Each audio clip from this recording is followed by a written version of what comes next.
50 ദിവസമായി ഒരു സമരം തുടങ്ങിയിട്ടുണ്ട്. രാജ്യത്തിന്റെ മുഖ്യ എയർലൈൻസിന്റെ പ്രധാന ഷെഡ്യൂളുകൾ ഒന്നൊന്നായി ക്യാൻസൽ ചെയ്യുന്നു ഓരോ ദിവസവും. സൗദി അറേബ്യയിലേക്കുള്ള പ്രധാനപ്പെട്ട റിയാദ് കേരള സർവീസ് ജൂലൈ 31 വരെ നിർത്തിവെച്ചിരിക്കുന്നു. എന്നിട്ട് ജൂലൈ 31 പറയും എന്നാ തുടങ്ങുക, എന്നാ നീട്ടി വെക്കുന്നത് അന്ന് പറയും. ഒരാൾക്കും ഒരു പരിഹാരമില്ല, ഒരു പരിഭവവുമില്ല. ഈ എയർലൈൻസിനെ അടിസ്ഥാനപ്പെടുത്തിയാണ് ഇന്ത്യയിലെ വ്യോമയാന രംഗത്തെ വിമാന നിരക്ക് നിലനിൽക്കുന്നത്. എയർ ഇന്ത്യ 1 രൂപ കൂട്ടിയാൽ പ്രൈവറ്റ് വിമാന കമ്പനി 10 രൂപ കൂട്ടും. ഇതാ ഇവിടെ സംഭവിച്ചുകൊണ്ടിരിക്കുന്നത് നമുക്കറിയാം. അതാണല്ലോ ഗവൺമെന്റിന്റെ ഏജൻസി റേഷൻ കട 1 രൂപ കൂടിയാൽ പൊതു മാർക്കറ്റിൽ 10 കൂടും. ഇതേപോലെ ഗവൺമെന്റിന്റെ ഒരു വിമാന കമ്പനി നേരത്തെ ഇന്ത്യൻ എയർലൈൻസ് ആണ് എയർ ഇന്ത്യയുമായി രണ്ടായിരുന്നതിനെ ലാഭത്തിലെത്തിക്കുന്നതിന് വേണ്ടി ഒന്നാക്കിയപ്പോൾ വീണ്ടും നഷ്ടത്തിലായി എന്നാണ് സർക്കാർ പറയുന്നത്. ഈ വിമാന കമ്പനി എന്നാ ഇനി ലാഭത്തിലാക്കണം? ഞങ്ങൾക്ക് പറഞ്ഞതാ. ഇപ്പോഴത്തെ നഷ്ടം എത്രയാ? 65,000 കോടി. എയർ ഇന്ത്യയുടെ വാർഷിക നഷ്ടം 65,000 കോടി. ചാർജ് കൊടുത്തില്ല. ഈ പ്രവാസികൾക്ക് 1 രൂപയുടെ ഇളവ് നിങ്ങൾ കൊടുത്തിട്ടുണ്ടോ? 1 രൂപയുടെ ഇളവ് പ്രവാസികൾക്ക് കൊടുത്തിട്ടാണ് എയർ ഇന്ത്യക്ക് നഷ്ടം വന്നത് എന്ന് പറഞ്ഞാൽ നമുക്ക് സമാധാനിക്കാമായിരുന്നു. അതിന് 30,000 കോടി കഴിഞ്ഞ ബഡ്ജറ്റിൽ കേന്ദ്ര സർക്കാർ എയർ ഇന്ത്യക്ക് വകയിരുത്തി. നഷ്ടം പരിഹരിക്കാൻ ഗവൺമെന്റ് 30,000 കോടി കൊടുത്തു. എന്നാൽ പരിഹരിക്കുമോ നഷ്ടം? നഷ്ടം പരിഹരിക്കുന്ന കാരണം ഇത് കെടുകാര്യസ്ഥതയാണ്.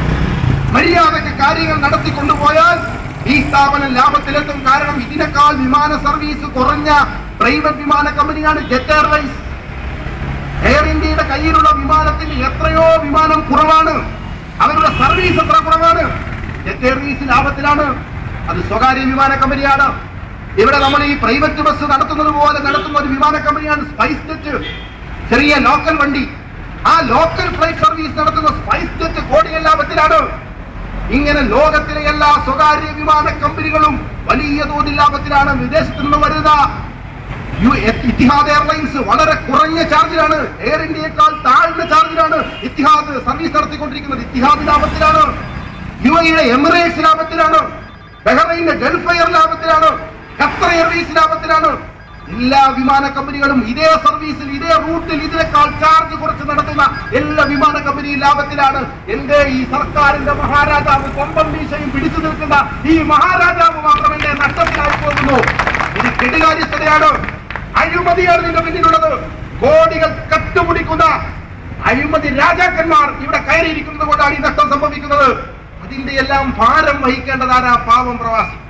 നിങ്ങൾ നോക്കണം, അമേരിക്കയിലേക്കും ഫ്രാങ്ക്ഫർട്ടിലേക്കും ലണ്ടനിലേക്കും ഒക്കെ ഡൽഹിയിൽ നിന്ന് വിമാന സർവീസ് ഉണ്ട്. രാജ്യ തലസ്ഥാനത്ത് നിന്ന് മറ്റ് രാജ്യങ്ങളുടെ തലസ്ഥാനത്തിലേക്ക് വിമാന സർവീസ് നടത്തണം. ഇതൊരു അഭിമാനത്തിന്റെ പ്രശ്നമാണ്. നമ്മുടെ രാജധാനി എക്സ്പ്രസ് പോകുന്നത് പോലെ. പക്ഷെ പോകാൻ ആളില്ല. വിമാനത്തിൽ സീറ്റ് കാലിയ 10-15 ആളുകളെ പോലെ നമ്മുടെ അവാർഡ് സിനിമ കാണാൻ തിയേറ്ററിൽ ആള് പോകുന്ന പോലെയാ യുഎഇയിൽ അങ്ങോട്ടേക്കുള്ള വിമാന സർവീസ് നടത്തുന്നത്. നഷ്ടത്തിലാണ്. ആ നഷ്ടം പരിഹരിക്കുന്നത് എവിടെയാ? ആളുകൾ ക്യൂ നിൽക്കുന്ന ഗൾഫ് സെക്ടറിലേക്കുള്ള വിമാനത്തിലാണ്. ഗൾഫ് സെക്ടറിലേക്ക് എപ്പോഴും ആളുകൾ ക്യൂവിലാണ് ടിക്കറ്റ് കിട്ടാൻ വേണ്ടി. ഈ സെക്ടറിൽ ഇടയ്ക്കിടെ എയർ ഇന്ത്യ അങ്ങ് ചാർജ് കൂട്ടും. ധാരാള് കൂടുതലുണ്ടെന്ന് കണ്ടാൽ അപ്പോഴങ്ങ് ചാർജ് കൂട്ടും. ഒറ്റടിക്ക് ഇരട്ടി, 4 ഇരട്ടി, 5 ഇരട്ടി ചാർജാണ് എയർ ഇന്ത്യ വരുത്തുന്നത്. ഈ ചാർജ് കൊടുക്കാൻ ആളുകൾക്ക് വീട് പിടിക്കണ്ടേ? രോഗബാധയായി കിടക്കുന്ന അച്ഛനെയും അമ്മയും കാണണ്ടേ? മക്കളെ കാണണ്ടേ? സ്വന്തം നാട് കാണണ്ടേ? അപ്പോൾ കയ്യിലുള്ള പൈസ കൊടുത്തിട്ട് എങ്ങനെയും നാട് പിടിക്കാൻ ഈ പാവങ്ങൾ ശ്രമിക്കുമെന്ന ഒരു ജനതയുടെ നിസ്സഹായതയെ കൊള്ളലാഭമാക്കി മാറ്റുന്ന ഈ ചൂഷണ സ്ഥാപനത്തെ എന്തെങ്കിലും തീറ്റിപ്പോകണം. ഇതാണ് നടന്നുകൊണ്ടിരിക്കുന്നത്. ഇങ്ങനെ ചാർജ് ഈടാക്കുക. അങ്ങനെ വരുമ്പോ തന്നെ നമ്മുടെ വിമാനത്തിലിരിക്കുമ്പോ തൊട്ടടുത്ത സീറ്റുകാരോട് നിന്റെ ഫ്ലൈറ്റ് ചാർജ് എത്രയാ? എന്റെ 8,000. നിന്റെതോ? എന്റെ 16,000. തൊട്ടപ്പുറത്തിരിക്കുന്നതോ 24,000. എന്തൊരു അന്യായമായത്! എന്തൊരു നെറികേടാണിത്! നമ്മൾ വിമാന ബസ്സിൽ യാത്ര ചെയ്യാറുണ്ട്. ബസ്സിൽ ഒരു ദൂരത്തിൽ നിന്ന് ഒരു ദൂരത്തിലേക്ക് യാത്ര ചെയ്യുമ്പോൾ ആ ദൂരത്തിലുള്ള എല്ലാവരും ഒരേ ചാർജാണ് കൊടുക്കുന്നത്. അല്ലാണ്ട് ഓരോരുത്തരുടെയും ഓടി വണ്ടി പുറപ്പെടുമ്പോൾ ഓടിക്കറിയവന്റെ ഒരു ചാർജ്, നേരത്തെ സീറ്റിൽ കയറിയുന്നവന്റെ വേറൊരു ചാർജ്, പിന്നെ നിന്നു പോകുന്നവന് മൂന്നാമതൊരു ചാർജ് ബസ്സിലുണ്ടോ? ട്രെയിനിലുണ്ടോ? നമ്മുടെ ഒരു ഗതാഗത സംവിധാനത്തിനും ഈ അന്യായമില്ല. പക്ഷെ വിമാനത്തിൽ എന്താ? വൈകി വരുന്നവൻ 4 ഇരട്ടി, ആദ്യം പോയി അവിടെ ഇരുന്നവന് കുറഞ്ഞ ചാർജ്. ഇങ്ങനെ ഓരോ ചാർജ്, ഒരു സീറ്റിൽ തന്നെ യാത്ര ചെയ്യുന്ന 3 യാത്രക്കാർ 3 ചാർജ് കൊടുത്തു പോകേണ്ടി വരുന്ന ഒരു അന്യായം. എയർ ഇന്ത്യക്ക് മറുപടി ഉണ്ട്. ആ മറുപടി നാളെ ഉണ്ടായേക്കും.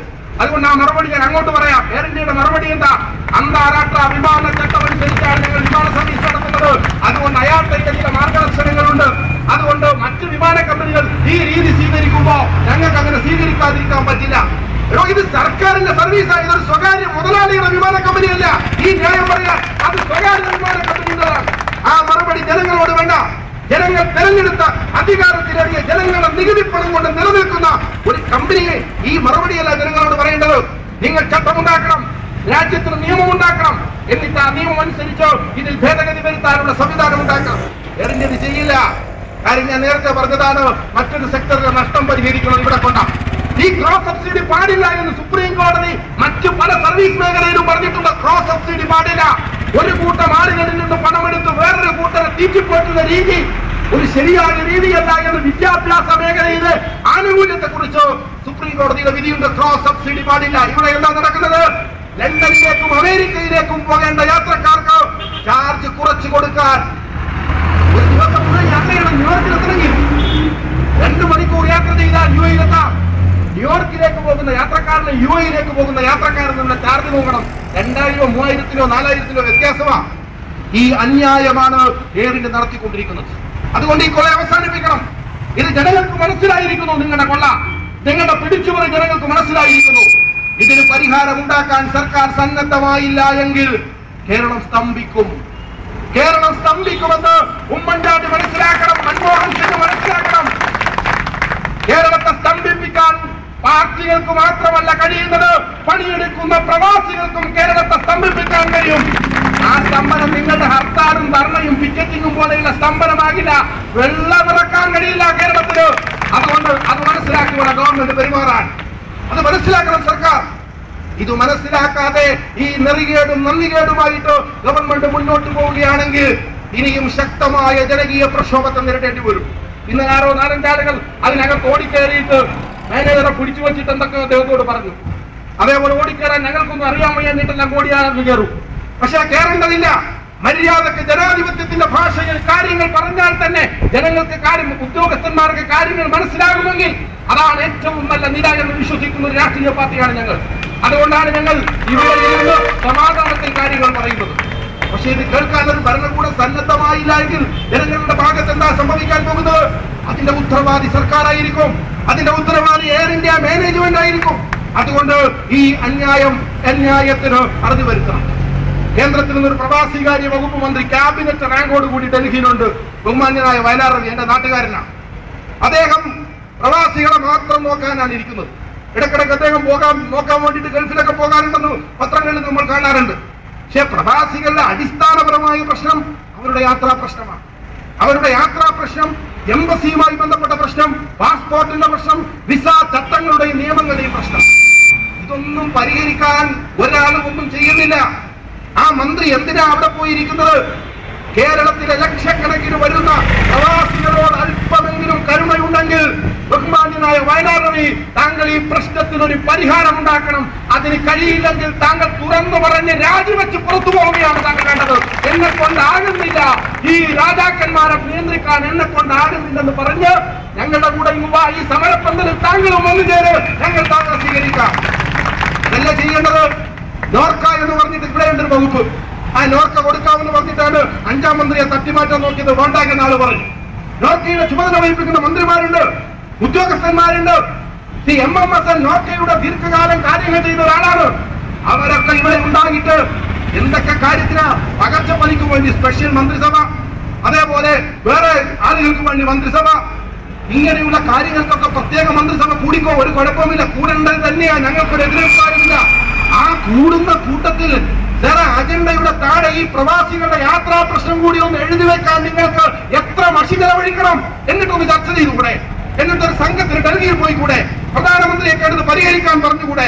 ഞങ്ങളുടെ സംസ്ഥാനം നിലനിൽക്കുന്നത് ഇതുകൊണ്ടാണ്. ഈ വരവ് നിലച്ചുപോയാൽ ഞങ്ങളുടെ സംസ്ഥാനം പട്ടിണിയിലായി പോകും എന്ന് പറഞ്ഞിട്ട് നിങ്ങൾ പോയിക്കോ. എത്ര പൈസയാ ഞങ്ങളുടെയൊക്കെ കയ്യിൽ നിന്ന് ചെലവാക്കിയിട്ട് 5ാം മന്ത്രിക്കും 6ാം മന്ത്രിക്കും സർവകക്ഷി സംഘങ്ങളെ നിങ്ങൾ ഡൽഹിയിലേക്ക് അയച്ചത്. അതൊക്കെ ഞങ്ങൾ സഹിച്ചില്ലേ? അക്കൂട്ടത്തിൽ ചിലവ് കൂടി സഹിക്കാൻ ഞങ്ങൾ സന്നദ്ധരാണ്. ഒരു സർവകക്ഷി സംഘം ഒന്നും പോ ഡൽഹിക്ക്. എന്തായാലും ഇവിടെ നിയമസഭ കൂടുന്നില്ല. അവർ തുടങ്ങിയാൽ തന്നെ തല്ലിപ്പിരിയുകയാണ്. ആ ഒഴിവ് നോക്കിയിട്ട് നിങ്ങളൊന്ന് അങ്ങോട്ട് പോ, എന്നിട്ട് അവിടെ പോയി കാര്യം പറ. ചെയ്യില്ല. ഇവർക്കെല്ലാം പൈസ ആര് കൊടുക്കണം? പ്രവാസി കൊടുക്കണം. നേതാക്കന്മാർ ഇടക്കിടക്ക് ഗൾഫിൽ പോയിട്ട് പെട്ടി നിറച്ചാ വരുന്നത്. ഈ പാവങ്ങൾക്ക് വോട്ടില്ല. അവർ ഇവിടുത്തെ ഗണേശ് കുമാരിയുടെ കണക്കിൽ സർവേയിൽ അവർ വരില്ല. ഒന്നുമില്ല ഇവർക്ക്. റേഷൻ കാർഡിൽ പോലും അങ്ങോട്ട് പോയാൽ പേര് വെട്ടുന്ന സ്ഥിതിയിലേക്ക് കാര്യങ്ങൾ. NRI എന്ന് പറഞ്ഞിട്ട് ഒരു ആനുകൂല്യവും കൊടുക്കില്ല. ഇങ്ങനെ ഒരു ജനത, ആ ജനതയെ തീറ്റിപ്പോറ്റുന്ന, അതിന്റെ അടിസ്ഥാനം അത് വൈവർത്തിക്കുന്ന സ്വന്തം മക്കളോട് കാണിക്കുന്ന ഈ അന്യായം ഇനി എങ്ങനെ തുടരും, എങ്ങനെ കണ്ടു നിൽക്കാൻ കഴിയും? അതുകൊണ്ടാണ് വെൽഫെയർ പാർട്ടി ഈ വിഷയം ഏറ്റെടുക്കുന്നത്. ഇതേപോലെ പ്രയാസം അനുഭവിക്കുന്നവരുടെ ഒപ്പം നിൽക്കാൻ തീരുമാനിച്ചൊരു പാർട്ടി എന്ന നിലയിൽ കേരളത്തിൽ ഇത്രയധികം നന്ദികേടുകൾക്ക്, ക്രൂരതകൾക്ക് വിധേയമാകുന്ന പ്രവാസികളോടൊപ്പം ഈ പ്രസ്ഥാനം അതിന്റെ അവസാനം വരെ പിടിച്ചു നിൽക്കുമെന്നും പോരടിക്കുമെന്നും ഈ സന്ദർഭത്തിൽ ഒരു ഉത്തരവാദപ്പെട്ട പ്രവർത്തകൻ എന്ന നിലയിൽ പറയാൻ ഞാൻ ആഗ്രഹിക്കുകയാണ്. എല്ലാവരുടെയും സഹായത്തോടെ, സഹകരണത്തോടെ ഈ പ്രക്ഷോഭം മുന്നോട്ട് കൊണ്ടുപോകും. എയർ ഇന്ത്യയുടെ മാനേജർമാരോട്, ഇവിടെയുള്ള മാനേജർമാരോട് ഞങ്ങൾക്ക് പറയാനുള്ളത്, നിങ്ങൾക്ക് ജനങ്ങളോട് അല്പമെങ്കിലും മമതയുണ്ടെങ്കിൽ നിങ്ങൾ അങ്ങ് വിളിച്ചു പറയണം കേന്ദ്രത്തിലേക്ക്. ഇവിടെ ഒരു കൂട്ടം ആളുകൾ വന്നു, അവർ സമാധാനത്തോടെ അവിടെ ഇരുന്നു. എന്നിട്ട് കുറച്ച് ഡിമാൻഡുകൾ പറഞ്ഞു. വേഗം പരിഹരിച്ച് നിർത്തിവെച്ച ഷെഡ്യൂളുകൾ പുനഃസ്ഥാപിച്ച് ചാർജ് കുറച്ച് ചാർജ് ഏകീകരിക്കാനുള്ള സംവിധാനം ഉണ്ടാക്കി ചാർജ് നിശ്ചയിക്കുന്നത് റെഗുലേറ്ററി കമ്മീഷൻ നിശ്ചയിച്ച് അത്തരം നടപടികളിലേക്ക് പോകണം എന്നവർ പറഞ്ഞിട്ടുണ്ട്. അതുകൊണ്ട് അതിനനുസരിച്ച് നടപടികൾ ഉണ്ടാകാമെന്ന് നിങ്ങൾ നിങ്ങളുടെ തമ്പുരാക്കന്മാരോട്, രാജാക്കന്മാരോട് നിങ്ങൾ പറയണം. അത് നിങ്ങൾ ജനങ്ങളോട് കാണിക്കേണ്ട ഒരു സാമാന്യ മര്യാദയാണ്. അങ്ങനെ ഇതിനൊരു പരിഹാരം ഉണ്ടാക്കാൻ നിങ്ങളുടെ ഭാഗത്തു നിന്ന് പരിശ്രമം ഉണ്ടായാൽ ഈ സമരം ഇവിടം കൊണ്ട് അവസാനിപ്പിക്കാൻ കഴിയും. അല്ല, ധിക്കാരപരമായി ജനങ്ങളോട് നീതിരഹിതമായ പെരുമാറ്റം ആവർത്തിക്കാനാണ് എയർ ഇന്ത്യയും കേരള സർക്കാരുകളും ശ്രമിക്കുന്നതെങ്കിൽ ഇതിനേക്കാൾ വലിയ പ്രക്ഷോഭത്തെ നേരിടേണ്ടി വരുമെന്നും സമരാവശ്യം നേടാതെ പിരിഞ്ഞു പോകാത്ത ജനകീയ മുന്നേറ്റത്തിന് മുന്നിൽ നിങ്ങൾക്കൊരു ദിവസം മുട്ടുമടക്കേണ്ടി വരുമെന്ന് എയർ ഇന്ത്യയും കേരള സർക്കാരുകൾക്കും മുന്നറിയിപ്പ് നൽകിക്കൊണ്ട് ഈ പ്രതിഷേധ മാർച്ചിൽ പങ്കെടുക്കുന്ന എന്റെ പ്രിയപ്പെട്ട സഹപ്രവർത്തകർക്ക് വിപ്ലവാഭിവാദ്യങ്ങൾ നേർന്നുകൊണ്ട് ഞാൻ അവസാനിപ്പിക്കുന്നു.